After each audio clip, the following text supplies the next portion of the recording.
Hey buds, so here I am coming back with a video now discussing the PvP variation of my build.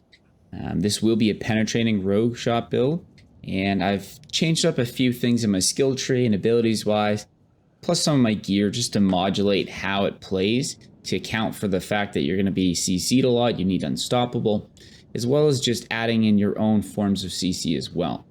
So the main abilities we're using here is dash, and we're going through the slow path because we want to just cause a little more CC on people as we're trying to create space, as well as allowing us to daze them if they are previously dashed through. Poison imbuement, always want to take this. It just shreds health. It does a lot of damage. It is the imbuement that you want for killing things. I've swapped out my shadow imbuement for shadow step. The reason for this is for the movement speed gain from jumping on a target, the critical strike increase, and most importantly, that I'm going to get a stun off of it. So that stun is invaluable for jumping on someone to either stop them from doing more damage to you, or just to get the jump on them and get a start of damage. And then finally, the other change here is we're taking concealment now. And the reason I'm taking concealment is exactly that, for that unstoppable and movement speed. It's something that you kind of have to take in PvP because you need to be able to get out of CC. If you get CC'd and somebody's around the similar level, they still have a good chance they can waste you. If somebody's higher level than you, even by a little bit, this is your only way to get out of that and not instantly get popped. This also is going to give us crit outside of the CC, and as well as going to give us a bit of energy. So it's just a nice mix. I'm still using puncture to go for the vulnerability, and we're still using penetrating shot there, which is just the kind of bread and butter base of the build. For gear here, what I've changed around is now we're running the magic bubble. So if you take near lethal damage, you're actually going to be saved by that, which is pretty nice. For the chest, I'm using becoming injured while crowd control grants you unstoppable for 4 seconds. It has a 40-second cooldown. So this in lieu of the armor, because you're not really getting much chance to just sit there and tee off and build up the 50% armor. So this is going to help us. If you already used your unstoppable, it gives you another free unstoppable. So it's almost like the trinket from WoW, where you get the chance for it to proc. It's like that. It's going to help you get out of a tricky situation when you don't have the availability to do so. For gloves, I'm taking Frostburn. The reason I do this is because it gives me a decent chance, with the amount of times I can hit with basics, to freeze somebody. And that freeze often can be the difference of life or death, as well as it gives you an option of a engagement on somebody where otherwise you would not have had one. I'm taking Temerity for my legs here because it just gives me a chance to build up and give me that barrier. And that barrier can be really nice to kind of buffer out damage against you. So I do like taking this. For boots, we're going for movement speed off crits. We're critting a lot, so it's nice to have that movement speed. For our crossbow here, same as before, you're going to be using the basic skills increasing the damage of your next core skills, because that is the bread and butter. We're still going to be building up combo points and then unleashing that with an imbued penetrating shot. For the necklace, we're still using our penetrating shot buffing legendary.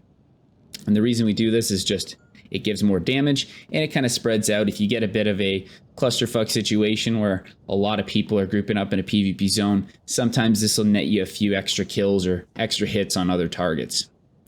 I'm using Mother's Embrace. This could be potentially switched out for something a little more focused to single target damage. I do like having this though, because in general when you're playing, even if you're just doing mobs in the zone, it's going to give you a bit of that resource back. For our ring here, we're taking the basic skills, getting attack speed, because we do want to get those combo points built up fast.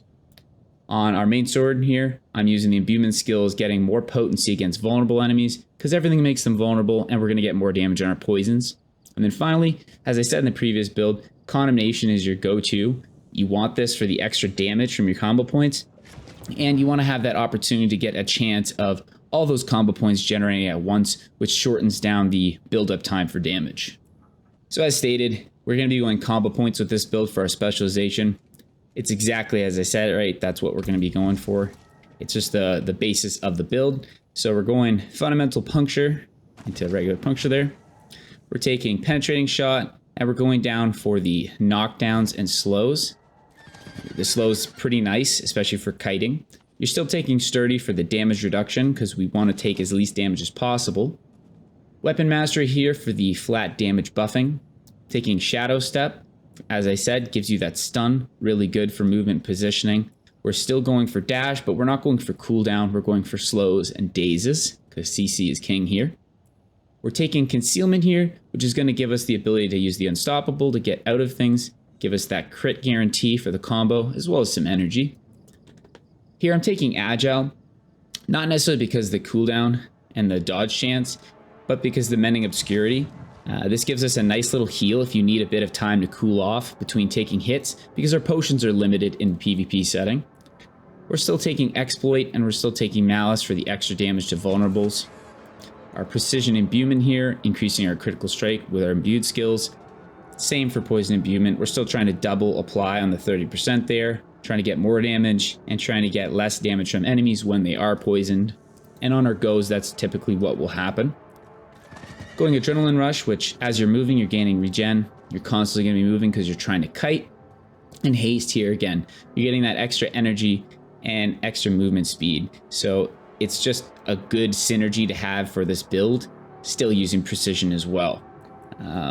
Paragon tree wise, I haven't changed too much here.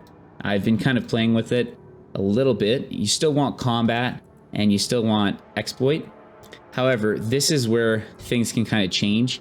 Right now I'm taking Infusion because that was what I was using for the previous build, where you'd have switching between the two different types of imbuements.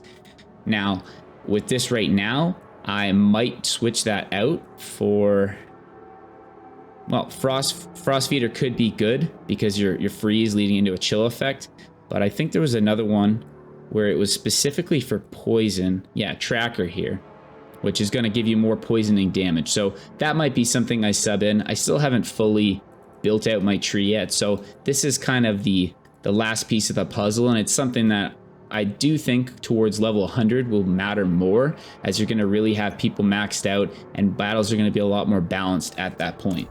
Generally speaking, the way that the combo will work for this is you're going to be building up your stacks, right? So we've got our stacks of core damage up. We've got our stacks of combo points. We're building precision for bonus critical, which is all good. And then you're going to pop your poison, which will give you that damage. You're going to stealth, and then coming out of stealth, you would stun the target and then get 3 more points and then arrow through them. That overall is going to give you the strongest opening because you're going to get the crit off of the stealth. You're going to get the energy regen to start going to town. You're going to have them stunned and apply 1 poison.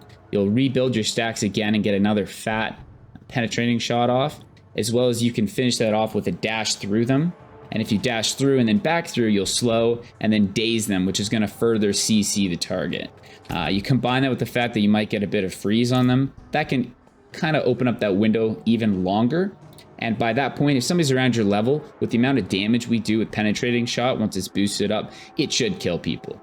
It's just one of those things that, because of how volatile and how imbalanced PvP is, you're at the mercy of the level range and what their gearing's looking like. So if you're about equal footing, I do think this combo should absolutely slap. So now I've showed you the gear, the legendaries, the specialization skills, and the combo.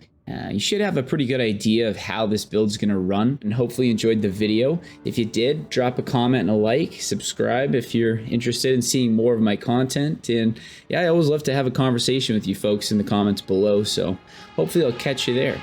Cheers.